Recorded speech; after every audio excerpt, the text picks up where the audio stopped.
But I'm going to invite Dana Vanderquack to read this morning from Genesis chapter 1, verses 26 to 31.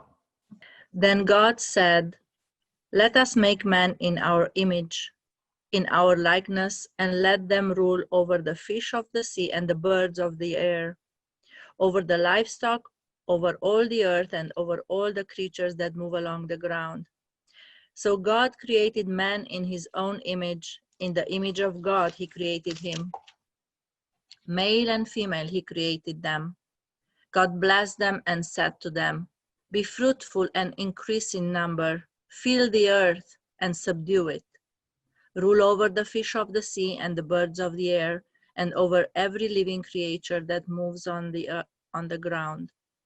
Then God said, "I give you every seed-bearing plant on the face of the whole earth, and every tree that has fruit with seed in it. They will be your food. And to all the beasts of the earth, and all the birds of the air, and all the creatures that move on the ground, everything that has the breath of life in it, I give every green plant for food." And it was so. God saw all that he had made, and it was very good. And there was evening, and there was morning, the sixth day. This is the word of the Lord. Thanks be to God. So I want to delve into a particular image this morning that I believe God has for us in terms of our role in the world. But I want to go back to that verse that David looked at last week, 2 Corinthians chapter 5, verse 20, which is really an amazing verse. The verse says, "We are therefore Christ's ambassadors, as though God were making his appeal through us." Now, I guess God could have chosen to make his appeal simply through himself somehow, and not included us in the message that he's sending out to the world. But in his communication strategy, God has decided to invite us, his people, his servants, his ambassadors, to send the message of reconciliation out to the world through us. Other parts of this same book of the Bible calls us jars of clay. So as jars of clay, or sometimes we might think of ourselves as frail human beings with lots going on in our lives, some of it good, some of it not so good, God chooses us and invites us, calls us, partners with us to send out this message to the world. And the image used in the verse, and the image we're looking at this fall, is the idea of the ambassador.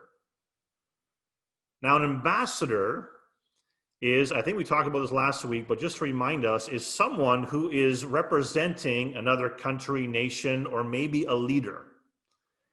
So an ambassador, although they are an individual and they can think and they can talk, the ambassador doesn't talk for themselves, for herself. The ambassador isn't saying, "Oh, this is what I think." The ambassador is typically, if I'm an ambassador to Brazil or to India, I'm going to be representing my country, Canada, or the prime minister, whoever I'm an ambassador for, in that place where I'm in, and I'm going to be speaking on behalf of the country or the leader I'm representing. In some sense, the ambassador is a reflection, or I'm going to use the word image from this morning's passage, is a reflection or an image of the country they're representing in the place where they're in. And this is our amazing calling in the world as followers of Jesus. Not living or talking or acting simply what I think, what I want to do, but seeking to live, talk, and act representing Christ and his kingdom. And I think the idea of the ambassador gets hooked in, I'm going to suggest this morning, to this opening chapter of the Bible story.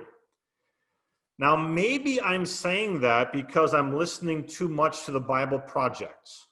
So Tim and John and Carissa are maybe influencing me too much, because if you ever listen to them, their podcast, it always goes back to Genesis. I just can't believe how they always do this. So I'm doing this as well this morning, but I see a connection. So this amazing verse from Genesis 1:27, God created mankind in his image. In the image of God, he created them, male and female, he created them. So the being in the image of God, in some way, a resemblance or a picture or a portrait or a reflection or representing ambassador-like the God who made the heavens and the earth. This image of God defines us as human beings, but I also think dignifies us as human beings. And I'm so thankful for this teaching in the Bible.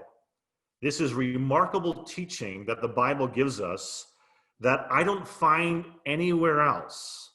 All human beings, this is also remarkable, all human beings, not just followers of Jesus, but all human beings in some way reflect or image the God who made them. All human beings image God. And the Bible, as we keep reading the story, realizes that because of our wayward hearts, we don't always image God as best we can. We don't always image God the way he originally intended us to. But the calling is still there. And for me, it's a liberating calling that if we as a church could tell the world around us that part of our calling through Christ is to call us and them and the world, as we're being reconciled to God through Christ, to be restored as image bearers, to be renewed in our calling, to be equipped by the Holy Spirit to represent Christ in the world. And maybe for those of us who know this teaching well, maybe the most important part of this teaching is not, although it's very important, that I'm in the image of God. That's very important. But maybe more important is that person on the couch to your right. Can you look to your right for a moment? That person beside you, if you have someone beside you, is made in the image of God. That's maybe more important for us to realize. But also the person with me, in the room with me, if there's someone there, or the person at my work, or the friend or the fellow student, they are made in the image of God. And I am called to treat them in accordance with this incredible status we have. It is, I've said it before, but it is explosive teaching. It is explosive teaching the Bible gives us for ourselves and those around us and for the world. So our calling, as best I understand it, is when God made us in his image, he put us on the earth as his image to continually remind anyone who sees human beings of the God who made the world or the universe. And then as we as human beings live our lives as his image bearers, as we talk, in some sense, people should hear, if I can say it like this, God talking. Or as we act, what would God be doing? As we are called to govern and rule over the world, how would God do that?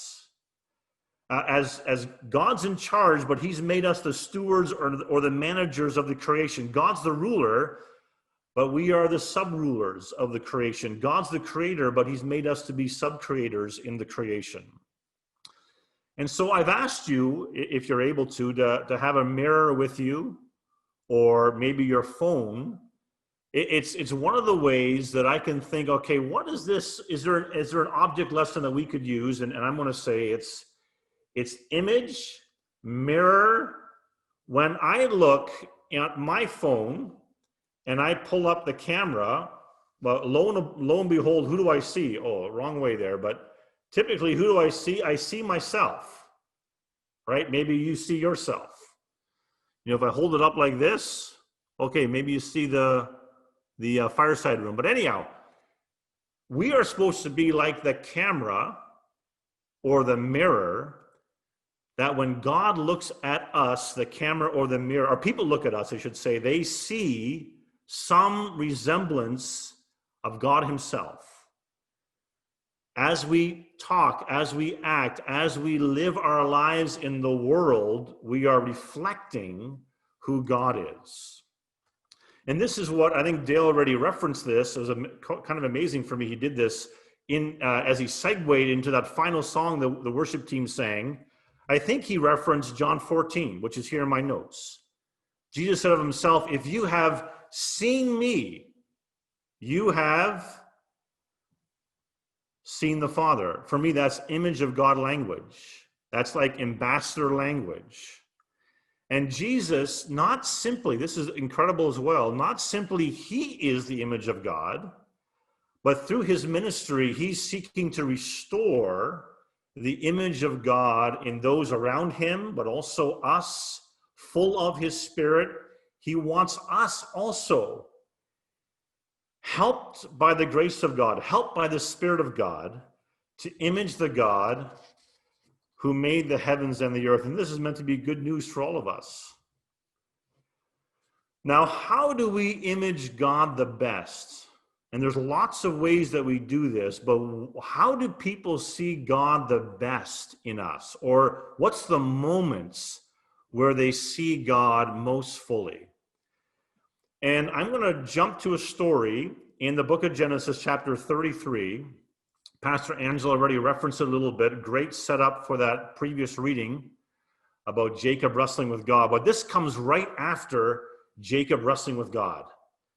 So again, these two brothers, Jacob and Esau, twin brothers, the one brother, Esau, is kind of like a warrior. That's how I think of him. He's like strong and mighty, and wow, he could take you down. You know, he's strong. Jacob is the swindler. Jacob is a deceiver. And Jacob has deceived his brother, the warrior, not just once, but twice. And so what happens when you swindle a warrior? Well, that warrior is going to be angry. And so Jacob has to run for his life. And after 20 years, he's been gone for 20 years, Jacob's coming back home. He's going to meet his brother, this warrior. And he's scared, as I would be scared. What's my brother Esau going to do? And as they meet again, and I'm not reading the whole story this morning, I'm just going to focus on one verse. But as they meet again, Esau, who should have sought revenge on his brother, does not do so. Actually receives his brother, welcomes his brother, doesn't kill his brother. And then we have this really interesting verse. Jacob says, if I have found favor in your eyes, this is Genesis 33:10, accept this gift from me. And here it is, for to see your face is like seeing the face of God, now that you have received me favorably. So Jacob is saying, I did deceive you, I hurt you, I swindled you. You could and maybe you should seek your revenge on me, but in this moment, when you receive me with grace and favor, I see in your face the face of God. Your gracious reception, which I do not deserve, is how you are showing the face or the image of God to me. And we are all longing, I believe we're all longing to see the face of God in some way, at some moment in our lives. The smiling, welcoming, radiant, joyful, loving face of God. We are made for this. We are made to see and to be received by the face of God. And my experience of this is not like Jacob's exactly. And I want to be careful this morning because I don't want to take my experience and just put it on the Bible.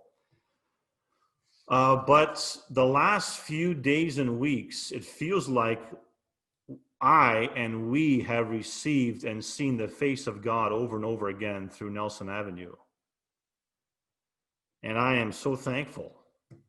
Encouragement, prayers, concern, care for our family. It is, I mean, I believe it because I receive it, but it's really unbelievable. And as we receive all of this, I feel like I'm connecting in a new way, in a fresh way, with this idea of to see your face is to see the face of God. But I am so thankful for Jacob, and I think sometimes for us, something has to happen in our lives in order for us to see the face of God in others, or to be the face of God to others, to represent God to others. And I'm going to suggest that in this story, and that's why I asked Pastor Angela to read that incredible story of Jacob wrestling with God. I mean, this is just an incredible story of what God does in the life of this deceiver. He's trying to do life all by himself. He's trying to figure it out all by himself. But one night, when he's all alone, God grabs him, literally, and wrestles him. And it's in that moment, some scholars say, this is the conversion story. This is the conversion moment for Jacob, because after this story, if you keep reading the story, especially this next part of the story, when he meets his brother, he is never quite the same again. He responds differently after wrestling with God than he did previously. Before he wrestled with God, his name was Jacob. After he wrestles with God, his name is Israel, which I want to remind us from the text. Israel doesn't mean chosen, wonderful person. You know, you're so awesome. Israel means struggler, wrestler with God. So anybody who is part of Israel, who takes on the name Israel, is taking on, in some sense, this experience that Jacob had, or the experience that others of us have, this wrestling with God, this not letting go of God, or recognizing God's not letting go of us. And then the experience that happened to Jacob, which is why I think he can see his brother Esau and see the face of God. Jacob says after he wrestled with God, what does he say, verse 30? I have seen God face to face. So now I know what the face of God looks like, and I see that face in my brother Esau when he receives me with grace and favor. And I think for others of us, this is the thing that needs to happen in our lives, or to recognize it when it happens, that God is doing something in our lives, in the wrestling of our lives. There are wrestlings with God that help us to see or to be renewed in our image, in our understanding of who God is, so that we might see or reflect the face of God when we see or interact with others. I mean, I can wrestle with someone. I don't do a lot of wrestling these days, but I can wrestle with someone, and I could wrestle with them because I don't like them, right? I could fight them. But that's not this kind of wrestling with God in this story. I think this is a kind of wrestling where two people are connected and attached, and God is relentlessly pursuing Jacob. This is the story of Jacob. God always seeking to get him and to hold on to him and to share his promises with Jacob and to call him to himself. And this wrestling is the wrestling of someone who I think wants Jacob, and Jacob wrestling because I'm trying to work this out. I'm trying to understand this God. I'm trying to understand myself in relationship to this God. And this is happening in our lives, I think, a lot. I think some of us wrestle with God because there's something going on in our lives we don't understand. I don't understand why this is going on and why it has to happen right now. I don't understand why this relationship with someone else is so difficult.